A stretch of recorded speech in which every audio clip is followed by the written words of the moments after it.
दक्षिण भारत और खासकर कर्नाटक में जब चुनाव हो तो उसमें जातीय समीकरण बेहद महत्वपूर्ण रोल अदा करते हैं। जातीय समीकरणों को साधने में भाजपा का किसी से कोई मुकाबला नहीं है, लेकिन इस बार कांग्रेस ने एक ऐसा जाल बिछाया है जिसमें भाजपा बुरी तरह फंसती हुई नजर आ रही है।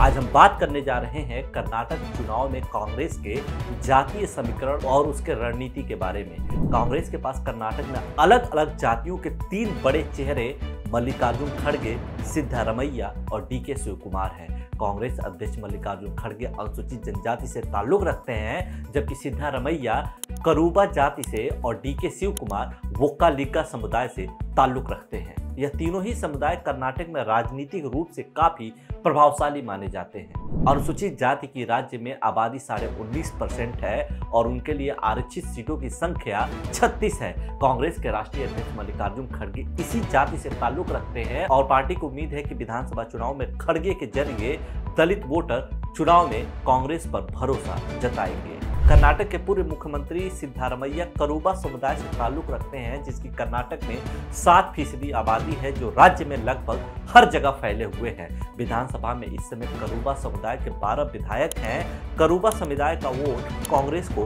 पहले से ही मिलता आया है। उम्मीद है इस बार भी कांग्रेस अपने पारंपरिक वोट बैंक को बचा लेगी। कर्नाटक के कांग्रेस अध्यक्ष डीके शिवकुमार वोक्कालिगा समुदाय से ताल्लुक रखते हैं, जिसकी प्रदेश में 11% मतदाता 54 सीटों पर असर डालते हैं। विधानसभा में इस समुदाय के 42 विधायक हैं। वोक्कालिगा समुदाय के जाति समीकरण को साधने में डीके शिवकुमार पहले भी अहम भूमिका निभा चुके हैं, इस बार भी पूरी कोशिश में लगे हुए हैं। साथ ही साथ कांग्रेस कर्नाटक में अन्य जातियों का समीकरण भी साधने में कहीं पीछे नहीं है। कर्नाटक के पूर्व मुख्यमंत्री और लिंगायत समुदाय के बड़े नेता जगदीश शेट्टार के कांग्रेस में शामिल होने के बाद कांग्रेस उम्मीद कर रही है कि इस बार वो भाजपा के पारंपरिक वोट बैंक लिंगायत में भी सेंध लगा लेगी। राज्य में लिंगायतों की आबादी 14% है और 80 सीटें ऐसी हैं जहां उनका वोट सीधा सीधा असर डालता है। इस समय कर्नाटक में एक और समीकरण बेहद महत्वपूर्ण भूमिका निभा सकता है, वो है मुस्लिम वोट। राज्य में मुसलमानों की आबादी 14% है और 3 दर्जन सीटें ऐसी हैं जहां इनका सीधा असर है।